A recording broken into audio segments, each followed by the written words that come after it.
So, welcome. Um, when we prepared this, I asked Alana, okay, open science is great, also kind of broad. So, what would you like me to talk about? Like preprints or pre-registration or registered reports or open data or licensing or open code or open materials or open infrastructure or citizen science or any of the other things? And then Alana said, yes, as in, those would all be great. So that means that basically I will redo a workshop. Apologies to Christine and Melanie if you were there, may have already seen it. That I created with a friend, a colleague from Maastricht University, Tutje, which we gave, interestingly, this is Tutje, who is not here, but now she's here kind of virtually. And we gave this at the invitation of Tessie, who is also a colleague, not an IfR colleague, but she's a PhD student in the Faculty of Psychology. And last year, she was in the organizing committee for the conference of the ARPH, which will be given in Heerlen in 2 weeks. So that's kind of nice symbolism and makes everything seem almost coherent. So at Tessie's invitation, we created this workshop, which fit in an hour. Of course, that's also designed for a physical space where you can put people in groups and then you can discuss. I thought about trying to mirror that here a bit, but I don't think that will really come out of the paint. So we'll do a slight deteriorated version of that, like a minimized version. Okay, as a kind of introduction. Open science, despite people having complained about the lack of open science for about a century now, open science as a movement is kind of new. And one of the starting points, one of the publications that started the momentum was this famous publication by John Ioannidis, or however you pronounce that, why most published research findings are false. And there he explains why most published research findings, mostly in the medical sciences, are actually wrong. That was, of course, not pleasant news for most people. And it wasn't even necessarily so much about a lack of open science. It was more about how people game the system, how they try to get significant p-values and stuff like that. Then in 2011, this was applied specifically in psychology in an article called False Positive Psychology, where the researchers showed that by letting people listen to different songs, their age was influenced. And they published this, they explained their analysis, and then they explained why their analyses were actually not exceptional. They didn't do anything nefarious, they didn't do anything fishy, they just applied the common practices of the time. The problem is, as they called it, the degrees of freedom, the researcher degrees of freedom. In the procedures that we generally use to design our studies and to then do our analyses, we are not always explicit enough about all the steps that we take and how we want to take them exactly. And that means that during the analysis of any study, regardless of whether it's a conceptual reflection or a systematic review or a qualitative study or a quantitative study, while you think about it and you're in the process and you're doing analyses and you're writing, it's actually quite easy to then change some things based on new insights that you have through your analysis. And the problem there is that humans aren't always, we are very good at spotting patterns, but we aren't always very good at distinguishing when those patterns are really there or whether we just see them because we kind of thought they were there from the beginning and we just look for them in the data.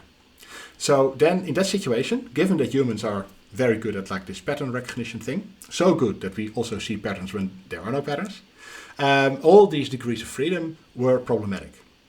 So they said that people could use a 21-word sentence in their articles, which I forgot, but which goes something like, we report all the analyses that we conduct, something like that. So that at least if you know that people did like 20 other analyses that just didn't have the desired result, then at least you're aware of the fact that they did all those, and this was just the one out of the 20 analyses that was significant, so to speak, which coincidentally is exactly what you would expect based on probability. If you do 20 analyses and you have an alpha level of 0.05, out of the 20 analyses, one will be significant if there is no effect at all. Hudel, you might want to mute the microphone. Very nice room, by the way, with all the paintings. Maybe I can mute you. Yes, I can. Oké, Roel, ik heb je gemute. En Roel, het wordt opgenomen. Dus mocht je iets willen zeggen, dan kan dat. Maar dan houden we dan rekening mee dat je wordt opgenomen. Dus that was false positive psychology. Then, in 2011, it turned out that a very prestigious Dutch researcher had actually falsified data. And not a bit falsified data, not even super efficiently. He has one anecdote he tells where he was in his car and he had boxes with questionnaires in the back of his car and the candy for the children, because he was going to a number of schools to give out the questionnaires and then reward the children with candy. Apparently that works really well. And then he explained that he just parked at the side of the road and he ate the candy while he filled out the questionnaires himself, so that he would get the effects that he wanted to get. This, of course, was shocking to a lot of people. And it definitely contributed to the idea that perhaps there is some room for improvement in the way how we do research. Then in 2012, the Open Science Framework was launched. And the Open Science Framework, and most of you may be familiar with it by now, it's also the repository that we use for most of our data set and materials and pre-registrations and preprints. It's a framework for doing open science. So basically it makes open science practices easier. And then in 2013, Brian Nosek, who is the guy who founded the Open Science Framework, who started it all, created a foundation in the US called the Center for Open Science, which now hosts and stewards the Open Science Framework. This same Brian Nosek led a very large study, the Reproducibility Project Psychology, they called it. I don't actually know whether they did. They clearly intended to do more of them, given the colon and the psychology bit. I don't know whether they actually did, but for this one, they replicated 100 classic psychology studies, and they found that a third of those replicated. And with replicated here, they meant got the same findings, the same results. Which means, in other words, that about 2/3, if you would, which is not entirely justifiable, but if you would generalize this to psychological research at large, then this would mean that 2/3 of what we teach our students currently in the psychology curriculum is false. It's important to note that, of course, what I'm familiar with is from psychology, because I'm a psychologist. This isn't particular to psychology. These patterns have also been shown for the medical sciences. I'm not sure whether it also holds for math and stuff like that, or physics, but definitely for the medical sciences. I'm 99.99% sure it definitely also holds for other social sciences that are similar to psychology, such as education sciences, management sciences, stuff like that. I'm less sure about the more humanity-related things, whether there you would find the same patterns if you would repeat studies, if you would find the same things. I kind of expect, since the problem they found was the degrees of freedom, that any field where you have quite a lot of degrees of freedom during the process as a researcher runs this risk of of not actually creating knowledge so much. But maybe having the idea that you create knowledge, having conclusions, but those conclusions not actually being indicative of how the world works. Then in 2021, finally, the UN finished all their, I can imagine if you are that large that you actually need a lot of discussions, their recommendation on open science. They basically talked to a lot of people and came to a consensus definition that everybody could live with and that works well. That means that it's quite broad, but it still has more than enough pointers to implement. As a consequence, all the, I don't know whether they're called member states, but let's call them member states, all the UN countries adopted this recommendation and are now implementing them in policies. And in 2023, the regieorgaan Open Science was launched. So they are basically tasked with implementing open science practices in the Netherlands and supporting them going forward. And in 2024, their budget was slashed through half for the same reason that our budgets were slashed. They had 20 million to give out through grants and that went to 10 million. Then in 2025, this year, we will have the kick-off event of the Open Science Community Parkstad. So every city in the Netherlands has an open science community. They were actually created first in Utrecht And so the Netherlands has the largest density of open science communities of the world. So every city with a university used to have one, and they're always named after the city.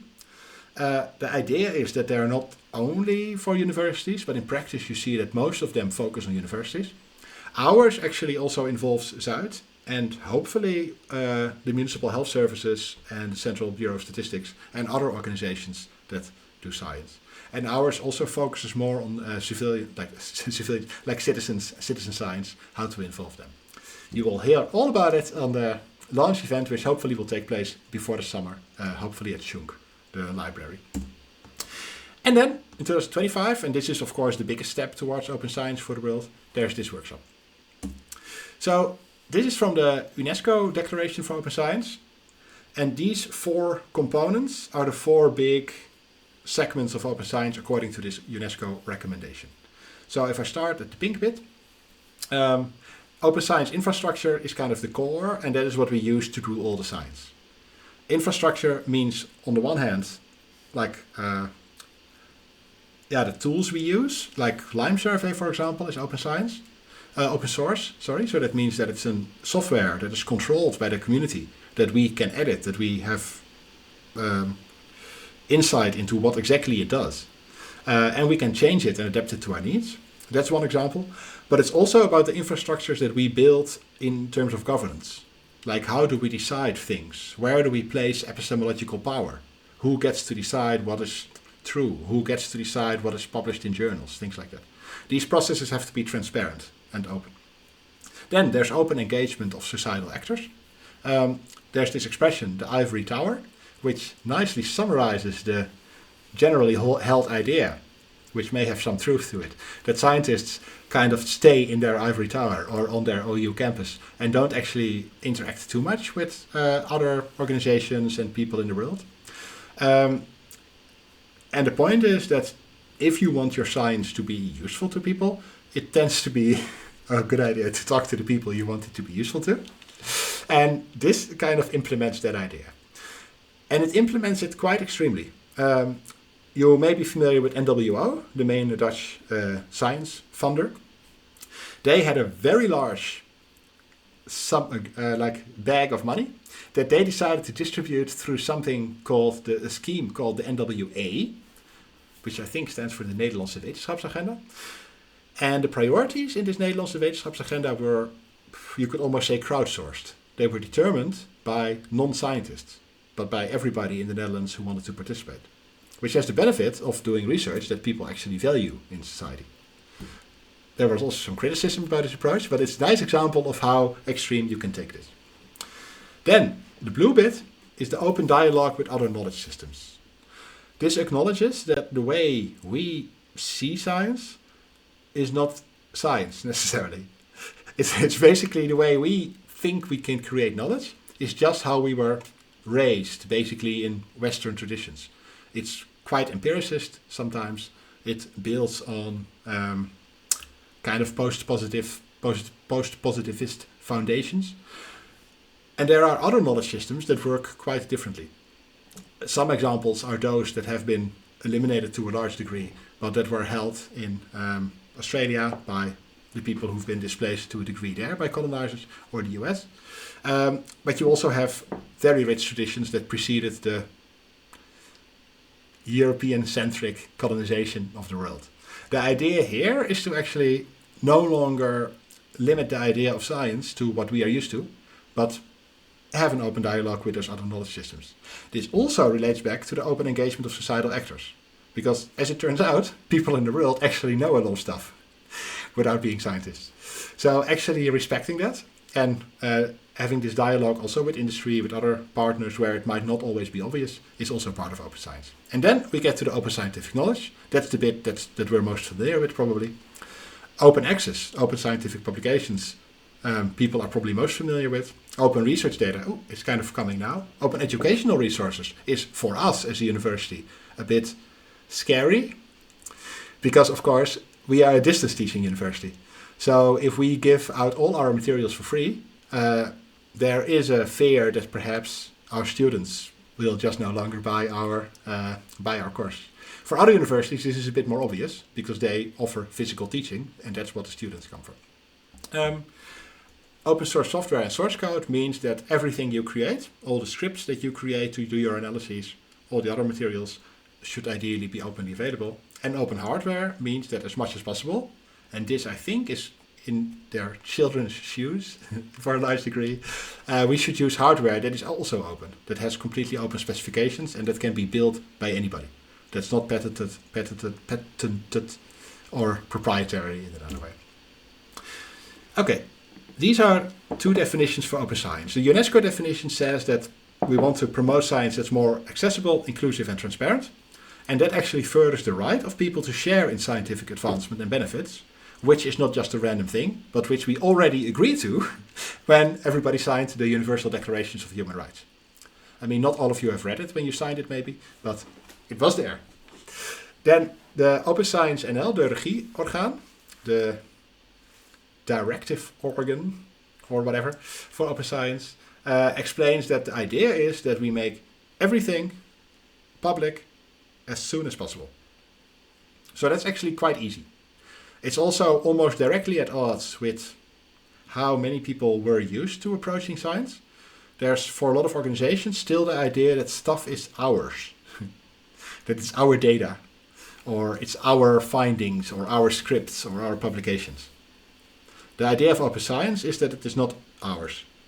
The stuff we create, everything, actually belongs to the world, belongs to humanity. So therefore, we, as scientists, have a duty to share it with everybody. This is the UNESCO recommendation for open science, or at least the front of it. And these are some values that they lay out, that are values that you implement when you work through open science. So quality and integrity, that's not like, I guess we kind of all do that already, I hope. Can everybody who tries to minimize quality raise their hand? No. Then we work for the collective benefit.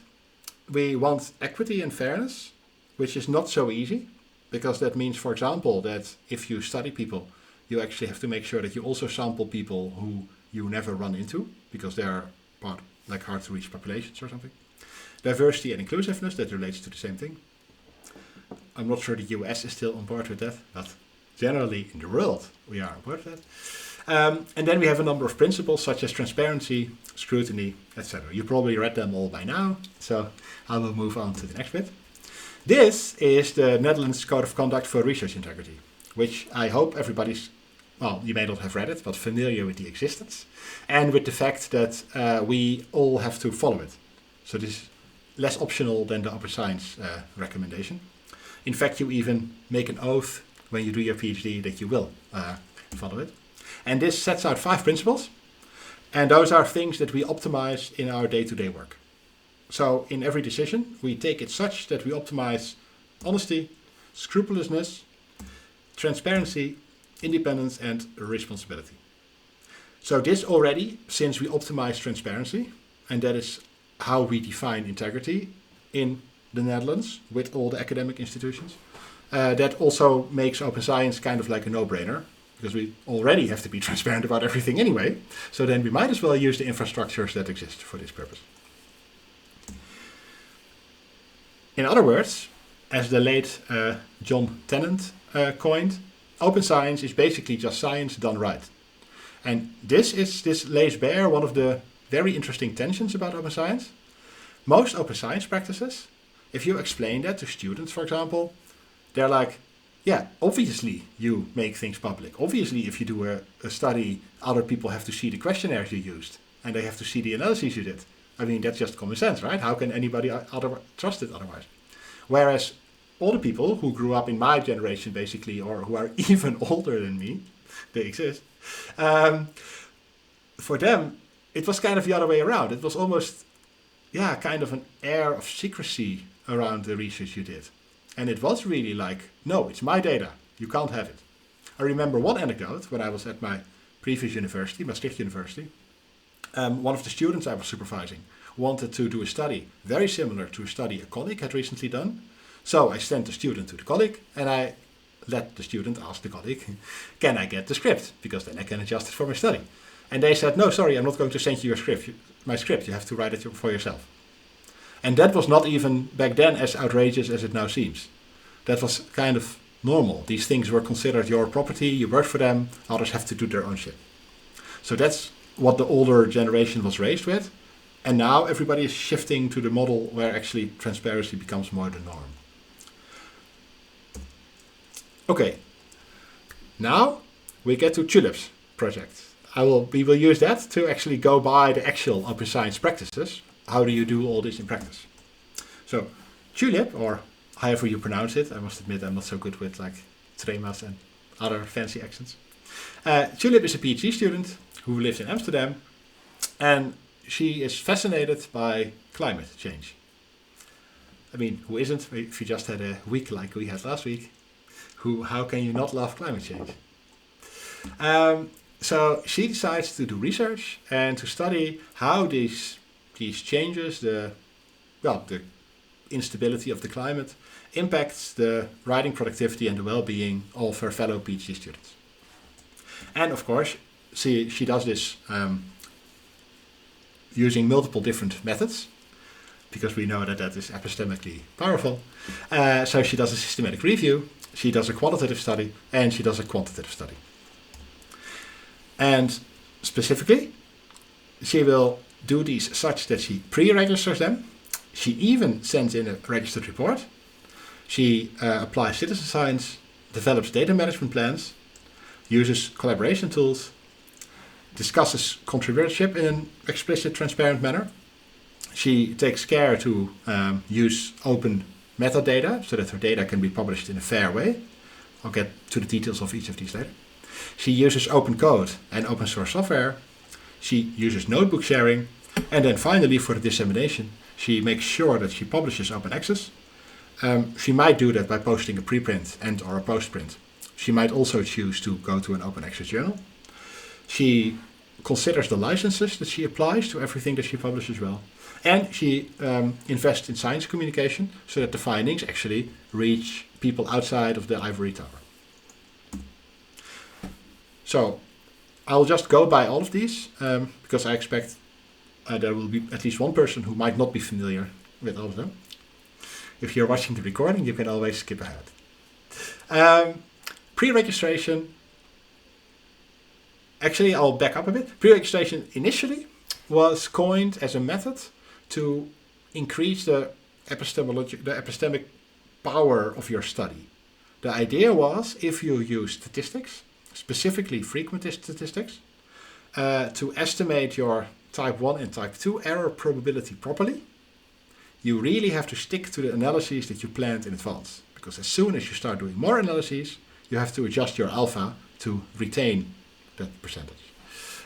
For people who don't do statistical analyses or who don't do frequentist statistical analyses, this is not so interesting.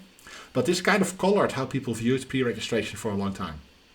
Now, fortunately, it has shifted a bit to what it can actually do. Basically, pre-registration is just making a thorough plan before you do a study and then posting it somewhere. That's all it is. And because making thorough plans is not always easy, there are a lot of pre-registration templates that you can use for this. So there's one for systematic reviews, there's one for, or there's actually 2 or 3 for qualitative research. There are a lot for different types of quantitative research, like specifically for ESM studies, for example, if you do a lot of data collection, etc. There's also one that's super generic that you can use in any study. But of course, the more generic a form becomes, the less guidance it gives you when you do your planning. If you make a form for a systematic review, it can ask very specific questions that are very important for a systematic review, but that won't matter for an interview study. Okay, so if you pre-register a study, you generally start by looking for a pre-registration form. That's actually in the projects I'm involved in the first thing we usually do. And then we use this pre-registration form to align over exactly how we will do the study.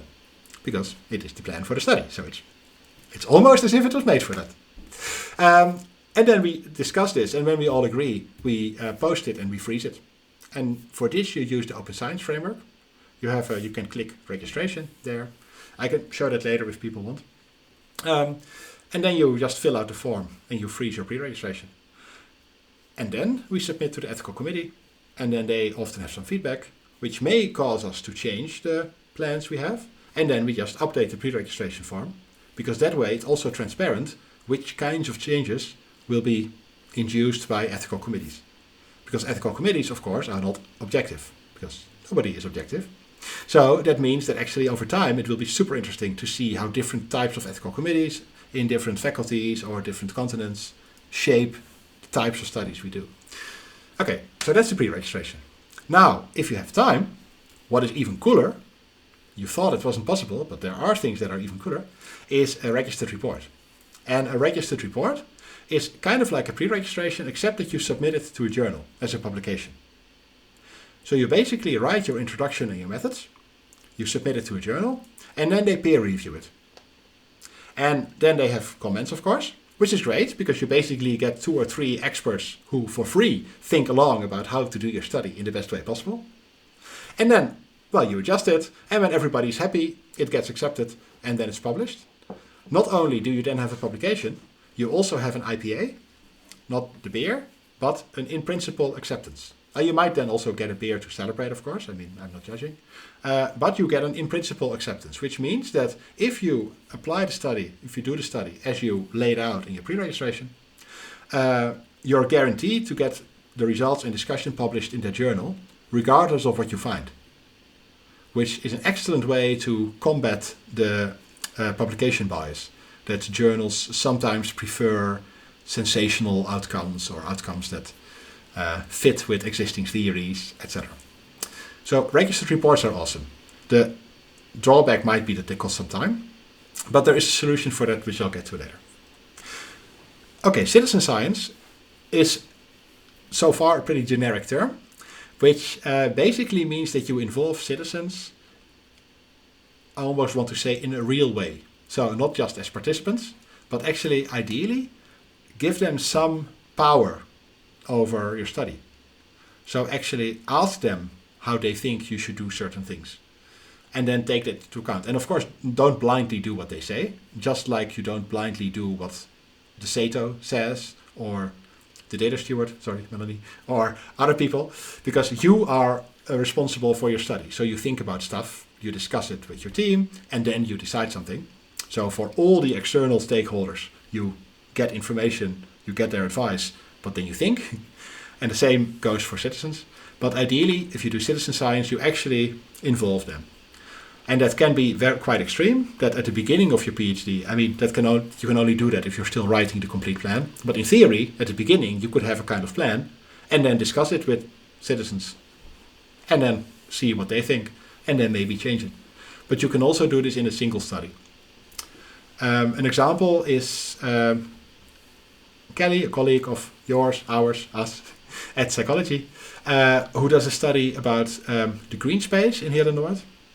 And they started off with a brainstorm with citizens to ask what considerations they had, what worries they had, why they did or did not use the green space, and then let this inform how they actually designed the first study and what kind of questions they would ask in the interview study.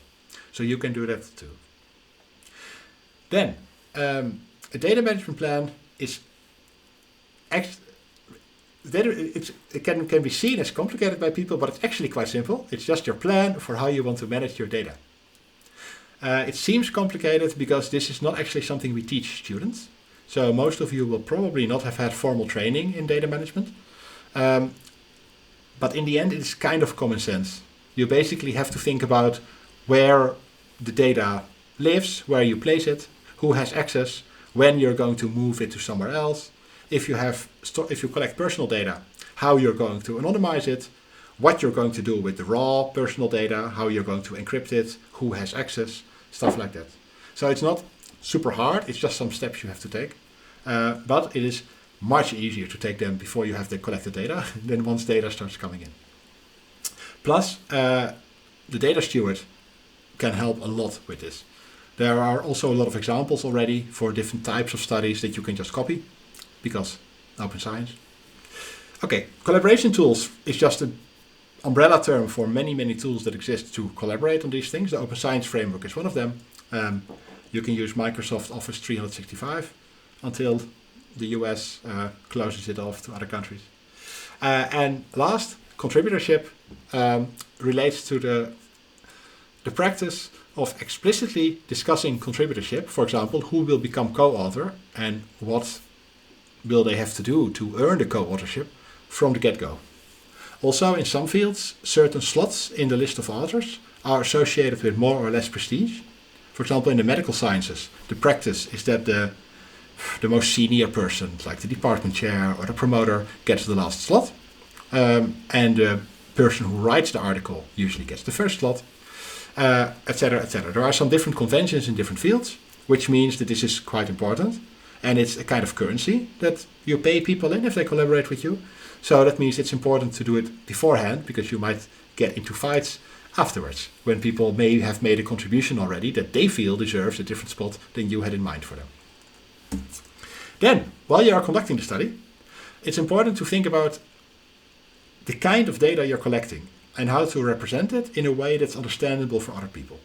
So that refers to the open metadata. You may be familiar with the term FAIR.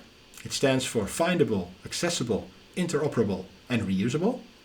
And that's a kind of quality benchmark, quality criterion for open data. So if you share a data set, it's not just getting an Excel file or an SPSS file or whatever and putting it online somewhere, because that is not actually very useful for others. You have to add metadata so that other people know what every column represents, how it was collected, stuff like that. The data steward, Melanie, is always very happy to help you with this. Then, open code refers to the fact that if you do scripting, you can even generalize it a bit. If you have procedures for how you will contact people, stuff like that, then also just make them public so that others can reuse them, be inspired by them, stuff like that. Open software means using open source software. Not only open source, but ideally also community controlled. That's quite easy for us at the Open University, because we actually use Lime Survey for a lot of our data collection already. Other universities, I heard yesterday, are now all scrambling to shift from Qualtrics to Lime Survey. On the one hand, because Qualtrics raised their prices a lot apparently, but which you can do because they're a company, so they have that right. And on the other hand, because Qualtrics is a US-based company. And for stuff that is as vital to our academic infrastructure as data collection, you may not want to use a country that did things that the US did in the last month. And then finally, notebook sharing. That basically relates to your notes, your comments, your thoughts, your decisions, your justifications for your decisions. To just be transparent about these.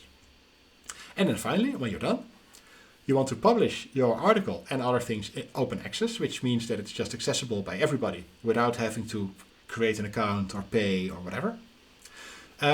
This can be done by publishing it in an open access journal, but you can also publish it in a hybrid journal and then pay them to make one specific article open access. So a lot of closed access journals also allow you to publish open access if you pay them. The royal route to open accessness is to publish in a so-called diamond or platinum open access journal. Those are journals that don't actually charge article processing costs. So you can publish there for free, but they're still open access. And there are more and more of those because, of course, as these discussions happen, academics are starting to realize that the way the landscape evolved over the past decades is just not very ethical. Because in the end, we basically funnel a lot of public funds to large corporations with 35% profit margins. And that's maybe not something we can reconcile with our ethical, like our scientific integrity code of conduct. And once you are done and you publish stuff, you also have to think carefully about the licenses you apply. That's something I have a recording about it somewhere on my YouTube, I think. Basically, whatever you create, by default, has copyright attached to it, which means that you own the rights to copy it and to edit it, and other people don't. And you can give them those rights through a license. You can give them individually, but you can also apply a different license than copyright default. And the most extreme default license you can apply is the public domain, also called CC0, which means that you basically waive all rights. So then you just say, here, it is ruled. enjoy. You don't have to cite me. You can do with it whatever you want. You're allowed to sell it. You're allowed to do it whatever you want. It's all yours. That's the complete opposite of copyright. So you give everybody all the rights. And then you have a lot of licenses in between. So if you make something public, you want to think about which rights you want to give everybody and which rights you only want to give to people if they talk to you first, for example. And then finally, science communication is an entire branch, basically. It's about how to communicate your findings in a way to people who are not scientists, who are not your colleagues in your field, that they actually understand and that they can use if it is something that can be used by them. We actually have people at the Open University who are specialized in this, so you can approach them through Coco, the communication coordinator. I think that's kind of the hub to get in touch with the communication people. So originally, and we can still do that if everybody thinks it would be fun, this was this workshop where the idea is that people now go into groups and they think about their own projects and they think about the problems they run into if they would want to do all these things. And then in the next step, we would solve those. So for now, I would basically just say, look at these things. And because probably while I was explaining how all of them work, you probably already were thinking like, oh yeah, that sounds very easy, but that's not how it's going to work for me. Because in my case, I have this and this and this obstacle or whatever. So for now, just take 1 or 2 minutes to think about a problem you would have with one of these open science practices. And then I will... Can I pause the recording? I will try to pause the recording. And then go through some of the obstacles that Tutsche and me anticipate. So first, for pre-registration, one of the problems people suggest is that it takes too much time. So this is not about registered reports yet. This is not about submitting to a journal yet. This is really just about pre-registering. Still though, people think, oh, then I have to actually plan everything in advance. Oh my God. And actually, if you think about it, I mean, it does obviously save time because it is much easier to plan stuff properly in advance so that you also take your plans into account when you plan other things, then figure stuff out as you go along. Another problem that people sometimes see is that you lose flexibility. And this is a bit more tricky. There's a famous saying, preprints are a plan, not a prison. But sometimes editors or reviewers say, oh, you did another analysis than you said in your pre-registration. So, bad. But that's not the idea. The idea is that obviously you can realize that there are better analyses or that the data look different, so you want to do something differently. That's fine.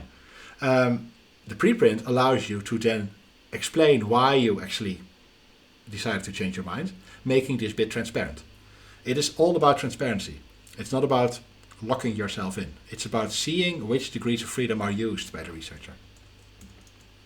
Then, and this might be, so the TMS is the department of Christine and me, and we have a colleague, Thomas Gjalt-Jorn, and we have a conference once a year, basically for our colleagues at psychology. But maybe if we plead, we can allow in some people from other faculties as well.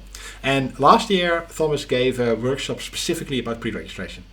He might do it again this year. I don't know.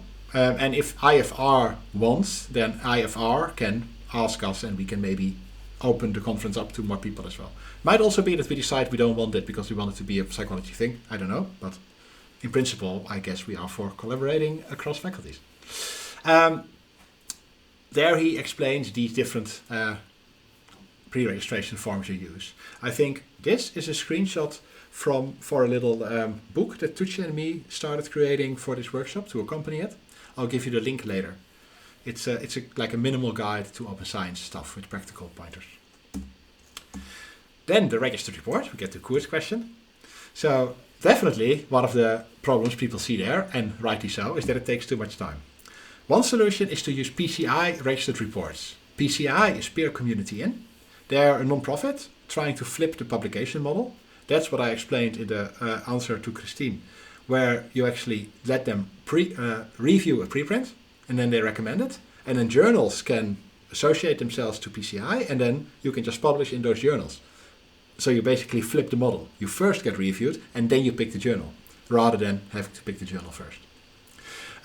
They also have this brilliant thing, PCI registered report, where you say in advance, I'm going to submit a registered report in that week, and then they contact reviewers, and they book a slot in that week. So you basically get your feedback in 1 or 2 weeks, and then you can move on, or etc. So that's actually quite a nice model. Also, even if you don't do that, the in principle acceptance, of course, saves a lot of time when you submit your results and your discussion. Because basically you don't have to go to 2 or 3 or 4 or 5 journals, because you know that it will be accepted if you followed your pre-registration. I mean, if you wildly deviate, of course it won't, but it might still. But okay, for citizen science, that's a bit more tricky, because not all organizations have proper infrastructure for that. But the good news is that we, like the Open University with Maastricht University and Zuid and Fontys Hogescholen and Radboud University, are preparing a proposal to start a citizen science hub for the southeast of the Netherlands. So then the pooling of expertise and infrastructure there should make this a lot easier. For data management plans, one of the problems people see is that they don't actually know what they are or how to write them. But the advantage is that we have Melanie, who is very happy to help with writing a data management plan. People are also sometimes worried that if they flesh this out, they might wake sleeping dogs regarding the GDPR and privacy. And that's actually a bug, not a feature, because it saves a lot of time if you find this out in advance rather than later. Usually there are ways to avoid collecting personal data or to anonymize quickly if you think it through. And Mark, for example, is very willing to help you think along with those things, or other colleagues. Then for fair open data, people are sometimes worried that other people steal your data. Pre-registration is one way to prevent this, because that kind of shows that you had the idea first and that the data resulted from this. But also arguably, stealing would actually be a feature according to the open science idea. It's very unlikely that somebody, even if they plan to publish about your same dataset, will publish exactly what you want to publish with the dataset. Usually with a dataset you can answer multiple research questions and do multiple studies. In addition, generally, especially with more senior people, I tend to ask, who here still has datasets lying around that they haven't published yet and they really want to have time to write up? And everybody raises their hands. So there are not really people just looking for data. There are also already like a shit ton of free data sets online. So perhaps like disappointingly your data set is maybe less coveted than you'd like. Then regarding fair data, what exactly that is and how to make your data interoperable, again, refer to the data stewards, and then with their help you can learn over time. For open code, it's kind of the same risk that people steal your code, but you can choose the license yourself. So you can actually license it so that it can be reused under certain conditions, for example. You can also pre-register it, so that it was always clear to everybody that it was your code. And again, reuse of code is one of the whole ideas of open science, that you can reuse others' code and therefore others can reuse your code. Also, publishing code as an actual scientific product next to grants or publications is acknowledged more and more. And people are also sometimes worried that people find errors, because of course most of us are not actually programmers. So most of our code is actually quite, it has an error or two. But that's actually nice if people find that. And then ideally before you actually get something published, so that you don't have to retract your article because a bug turned up afterwards. So this is actually quite a good reason to publish it early on. I have some more of these, but it's also 1 minute before 12. So I'd suggest we stop here, and then if we want to do more open science stuff, then we can dive into one of the areas more deeply in the future in another session. So then I'll stop the recording now.